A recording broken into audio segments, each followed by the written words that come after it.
Hey everybody, welcome back to Minor Stuff. I'm Matt. I'm Pat. We're the Minor Brothers. Today, we're going over what we started versus where we're at now. Let's get into it.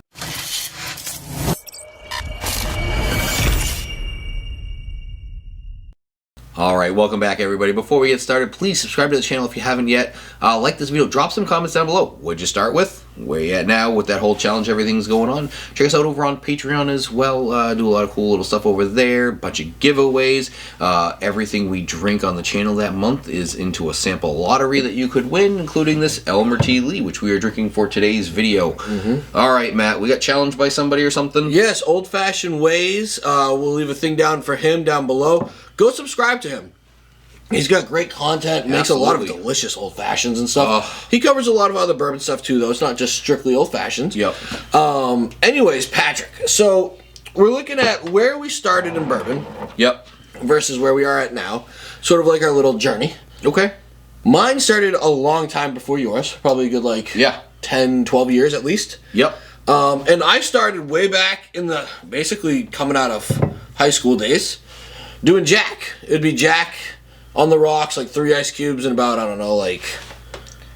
7 fingers. He doesn't have a problem.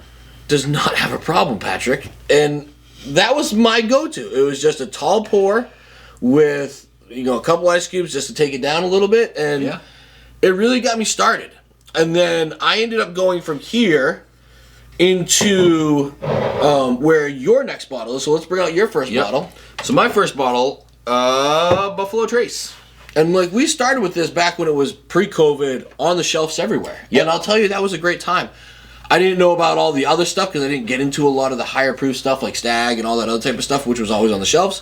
But this was just a go-to that was delicious. And then you thought whiskey and bourbon was gross originally. Originally, yeah. You hit me up with something kind of high-proofed originally, and I was like, and then I was like, you know what? I needed to go down to something like this, which was what, because I knew Jack wasn't exactly going to be, this was a lot better than Jack Daniels. I didn't want to bring it all the way back down, but I wanted to get you into something good. So we started with Buffalo Trace, and it was great. Yep, absolutely. So, and then we've progressed from there. And obviously, we'll go with your progression first. No, go with yours, because, you started everything. Okay, well, I ended up going from there into pretty much Wild Turkey, like the rare breed. A lot of other stuff, too. I mean, I've done Wild Turkey 101, the Old Forester lineup, the 1910s, the 1920s. Well, as you mentioned that's where I went to next, man. Yeah. So, that was my next one was the 1910 I preferred over the 1920. Granted, it's going from 90 proof to 93 proof, so you can tell I made a huge jump. But, that's where I liked being at. In that proof range, and I think it was great flavor. So, rare breed was still a little much for me back then. I've progressed into loving rare breed now. Right? I was going to say, it's delicious. In between these two, the other one that I had in here would have been Makers. But I've never been a big Makers person, Matt. I really liked the Makers, more the cask strength than anything else. The 46 cask strength is also delicious. But I was on a Makers kick for a while. But for the most part, it's sort of been these ones. And I really stuck with this one. Went back to Wild Turkey 101 for a bit. Came back to rare breed and some other stuff. This has always been, some Wild Turkey product has always been in the realm. All right, Pat. So after this journey, sort of where we're hanging out now. Yep. Why don't you start us off? So, I've got 2 that I constantly find myself going to right now. Barrel Seagrass, which is just unbelievable flavor. Nobody has complained when I've said, you got to try this. And they're like, oh, I didn't like it. I haven't got that once. Everybody loves the juice that Barrel puts out in the Seagrass. It is absolutely killer. It's very complex with all the flavors to it. People just love it. And then, we hopped on the Redwood Empire bandwagon way too late. Yep. I can't believe we missed so much of it. This is Pipe Dream from Redwood Empire, which I don't like the cask strength options from Redwood. I actually prefer as these ones. The Pipe Dream cask strength was our favorite out of them. Out of the cask strength, but I actually just prefer that over the cask over the cask strength all day long. So these are my 2 kind of go-to if I just want to have sit down and have a nice drink. That's what I'm gonna go to personally. And so I mean, if anybody's watched the channel, they've known my go-to. Yep. Is these things. I if I go into a store and I see one of these on the shelves, I will buy one or more if I'm allowed. Like some places only one. There was one place that had no limit, so I bought a case. Just because it's a great bottle to always have around. Once they're gone, and they're like hard to find again.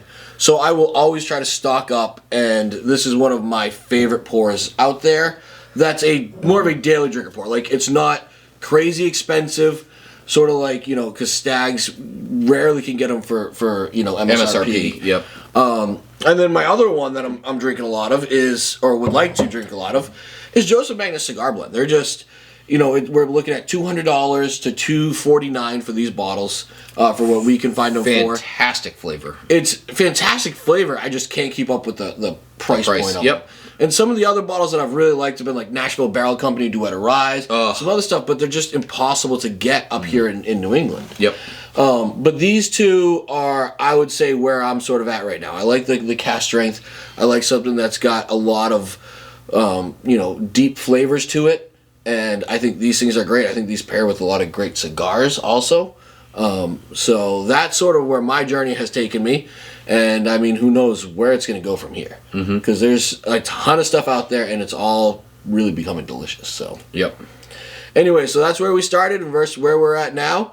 Thank you guys so much for watching. Matt, if we get challenged or somebody, shouldn't we be challenging somebody else? We can totally challenge somebody else, Pat. Do you have anybody off? I know it's just a, you know, curveball there for you. Let's Do you need a challenge minute to think? Whiskey Corner, another great channel. Okay. All right, we'll challenge. He's got some great stuff. Yeah. So everybody go check out him and the stuff that he's been making. And everybody, thanks for following us along. Everybody, have a good day.